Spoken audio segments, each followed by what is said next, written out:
السلام علیکم ویورز، آپ دیکھ رہے ہو ہمارا یوٹیوب چینل ڈیلی لائف 297۔ آج ہم آپ کو دنیا کی سیر کرائیں گے۔ آپ نے ہمارا چینل ڈیلی لائف 297 کو سبسکرائب کرنا ہے، لائک بھی کرنا ہے اور ہمیں بتانا ہے کہ آپ کو یہ ویڈیو کیسی لگی۔ تو چلیے ویڈیو سٹارٹ کرتے ہیں۔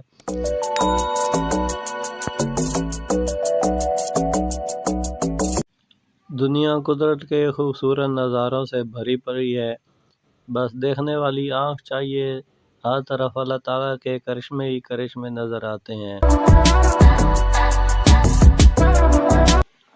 اس طرح کے خوبصورت نظارے آپ کو سوات، کلات، مالاکان، چترال اور کشمیر جیسے علاقوں میں دیکھنے کو ملیں گے۔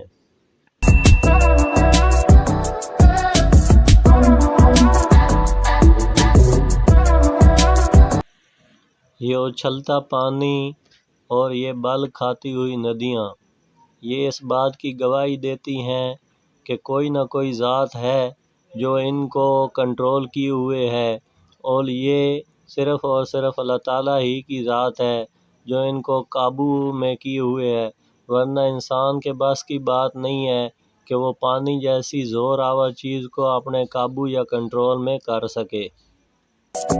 صبح کا وقت چاہے دیہات کا ہو یا کشمیر جیسے علاقے کا، جب صبح صبح بندہ سبزے کو دیکھتا ہے تو دل کو سکون ملتا ہے، آنکھوں کو ٹھنڈک اور چین ملتا ہے۔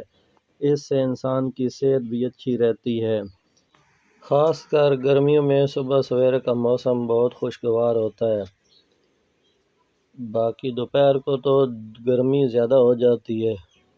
لوگ مختلف جو ہے ندی نالے کا رخ کرتے ہیں اور پانی سے خاص لطف اندوز ہوتے ہیں۔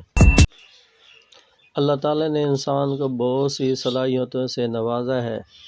انسان نے ایسی ایسی چیزیں بنائی ہیں کہ انسان دیکھ کر خود اپنے آپ میں حیران رہ جاتا ہے۔ یہ سب چیزیں اللہ تعالیٰ کی عطا کر دی ہیں اور اسی نے ہی انسان کو یہ شعور دیا۔ ہماری ایک ویڈیو آپ نے ہمارا چینل ڈیلی لائف 297 کو سبسکرائب کرنا ہے، لائک کرنا ہے اور کمنٹس میں ہمیں بتانا ہے کہ آپ کو یہ ویڈیو کیسی لگی۔ ملتے ہیں ایک نئی ویڈیو کے ساتھ، تب تک اپنا بہت سارا خیال رکھیے گا۔ اللہ حافظ، السلام علیکم۔